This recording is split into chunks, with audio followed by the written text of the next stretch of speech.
Kehidupan dunia, bagian 2. Fir'aun dan Namrud mengaku menjadi Tuhan.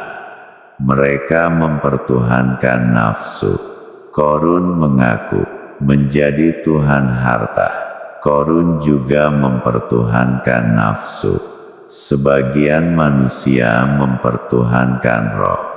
Mereka juga mempertuhankan nafsu. Banyak manusia menolak peraturan Allah karena mau memuaskan nafsu mereka. Mereka juga termasuk di dalam golongan yang mempertuhankan nafsu. Pertuhanan nafsu yang paling halus adalah sifat riya, melakukan kebaikan untuk mendapat pujian orang lain demi menaikkan ego nafsunya. Nafsu yang mempersekutukan dirinya dengan Tuhan itulah yang mengundang pertuhanan jin. Nafsu yang bisa masuk ke dalam alam khayal ciptaan syaitan mengambil bentuk-bentuk Tuhan yang diubah oleh syaitan. Jin suka menjelma dalam bentuk haiwan seperti ular, gajah putih, kera dan lain-lain. Penjelmaan jin dalam bentuk haiwan itu dalam keadaan luar biasa, seperti ular berkepala 7, gajah bergading emas, kera sakti dan lain-lain yang menguatkan sangkaan manusia jahil bahwa itulah Tuhan. Mereka yang menerima Tuhan-Tuhan yang demikian memanggilnya sebagai dewa-dewi, ratu, putri dan lain-lain. Itu semua adalah jin yang mengenakan tipu daya kepada manusia yang jahil tentang Tuhan. Kerusakan akidah yang berlaku kepada umat manusia berpuncak pada iblis yang memusuhi bangsa manusia sejak manusia yang pertama diciptakan oleh Allah. Iblis telah bersumpah untuk menyesatkan keturunan Adam AS. Al-Quran menceritakan, iblis berkata, "Beri tempuh padaku wahai Tuhanku, karena aku akan menyesatkan mereka hingga hari kiamat." Tuhan berfirman, "Kamu diberi tempuh."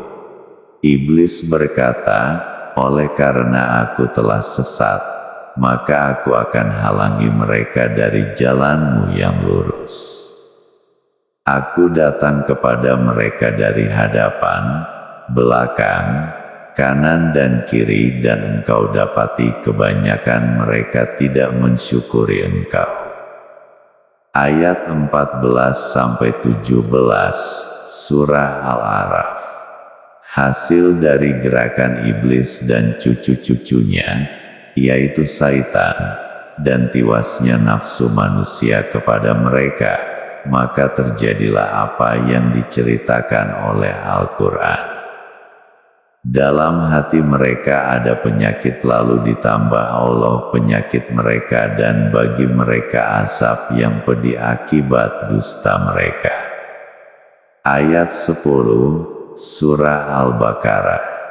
Dan sesungguhnya kami telah sediakan untuk isi neraka jahanam beberapa ramai dari jin dan manusia. Mereka mempunyai hati tetapi tidak mengerti, mempunyai mata tetapi tidak melihat, mempunyai telinga tetapi tidak mendengar. Mereka adalah seperti hewan bahkan lebih hina daripada itu, dan mereka adalah orang-orang yang lalai. Ayat 179, Surah Al-A'raf. Kami jadikan manusia dalam bentuk yang paling baik kemudian kembalikan dia ke tempat yang paling rendah. Ayat 4 dan 5, Surah At-Tin. Dikunci Allah akan hati mereka dan pendengaran mereka dan penglihatan mereka tertutup. Ayat 7, Surah Al-Baqarah. Manusia yang sudah parah dijangkiti oleh penyakit iblis akan mengikuti iblis kepada kedudukan yang paling buruk. Itulah orang-orang yang dilaknat oleh Allah, maka ditulikan pendengaran mereka, dibutakan penglihatan mereka.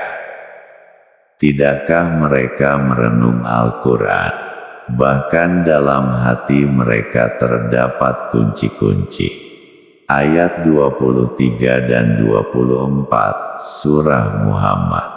Azazil yang telah berbuat ibadah kepada Tuhan selama beribu tahun, apabila mendapat laknat dari Tuhan, bertukarlah keadaannya, terhapus semua ibadatnya yang telah lalu dan dia berubah menjadi iblis.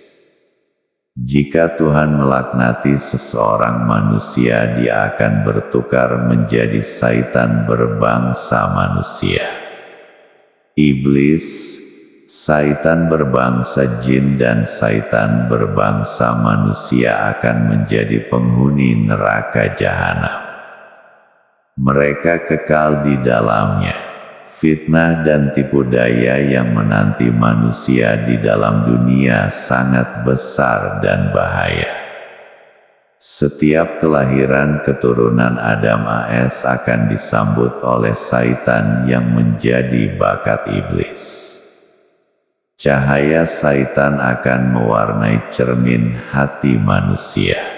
Apa yang singgah pada hati akan berubah keasliannya. Hati manusia akan terlindung dari menyaksikan yang benar. Hanya saja yang sangat berkesan bisa memelihara dan membersihkan cermin hati dari warna syaitan. Itulah syariat dan hakikat Sang Kiai.